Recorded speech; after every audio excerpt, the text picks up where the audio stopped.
মূলত রাজনৈতিক সরকারের সদিচ্ছার উপরে নির্ভর করে আইনশৃঙ্খলা রক্ষাকারী বাহিনী সঠিকভাবে তার দায়িত্ব পালন করতে পারবে কিনা। অতীতে যেটা দেখা গিয়েছে ফেসিবাদী সরকারের সময়ে তারা রাজনৈতিকহীন উদ্দেশ্য চরিতার্থ করার জন্য, নিজেদের অবৈধ ক্ষমতাকে দীর্ঘস্থায়ী করার জন্য তারা রাষ্ট্রের সকল বাহিনীকে তারা ব্যবহার করেছে, অপব্যবহার করেছে। আমরা আজকের এই অনুষ্ঠানের মধ্য দিয়ে যারা পুরস্কৃত হয়েছে তাদেরকে অভিনন্দন জানাই।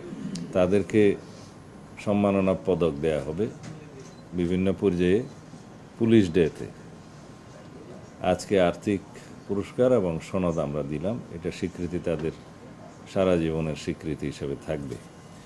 যে দুইটা ঘটনার এখানে বর্ণনা করা হয়েছে, দুইজন ট্রাফিক সার্জেন্ট অত্যন্ত সাহসিকতার সাথে জীবনের ঝুঁকি নিয়ে দুইজন ছিনতাইকারীকে তারা আটক করেছে এবং মালামাল উদ্ধার করেছে। তাতে এটা জাতীয় নিউজে কভার হয়েছে, সোশ্যাল মিডিয়াতেও সেটা কভার হয়েছে।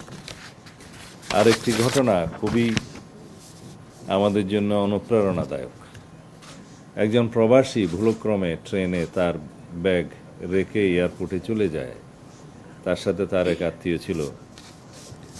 তখন এয়ারপোর্টে নেমে তারা যখন জানতে পারে তার পাসপোর্ট সহ টিকিট এবং অন্যান্য সকল কিছু সেই ব্যাগে রয়ে গিয়েছে এবং ট্রেনে করে এসছে, সেটা কীভাবে উদ্ধার করা যায়, তারা তাৎক্ষণিকভাবে 999-এ ফোন করলে এখানে কর্তব্যরত পুলিশ সদস্যগণ তাৎক্ষণিকভাবে সেটা রেলওয়ে পুলিশকে জানায় এবং রেলওয়ে পুলিশ অত্যন্ত দ্রুততার সাথে সেই রেলে বগিতে যেয়ে তার ব্যাগটা উদ্ধার করতে সক্ষম হয়। তারা চেক করে দেখে যে তার পাসপোর্ট সহ টিকিট এবং অন্যান্য যে সমস্ত কাগজপত্র সবই ওখানে রয়েছে।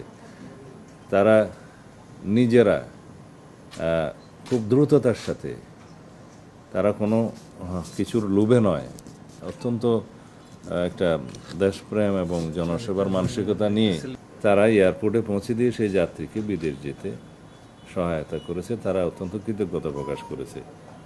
এতে সন্দেহজনকভাবে একজনকে গ্রেফতারও করা হয়েছে এই ব্যাগের সাথে। পরবর্তীতে নিশ্চয়ই আইনানুগ প্রক্রিয়ায় তার ব্যবস্থা নেওয়া হয়েছে। যাই হোক, এই ঘটনাটা এটাই প্রমাণ করে যে আমাদের সাধারণ মানুষ এবং পুলিশ বাহিনী পরস্পর সম্পর্কিত এবং তাদের যে আন্তরিকতা এবং তাদের যে ইনফরমেশন ভিত্তিক যে সেবা দেওয়ার মানসিকতা, এটা আমাদের মধ্যে আছে।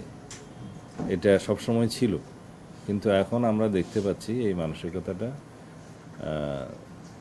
দিন দিন বৃদ্ধি পাচ্ছে, বিকজ আমরা জনগণের সরকার হিসাবে এই বিষয়গুলো উৎসাহিত করছি।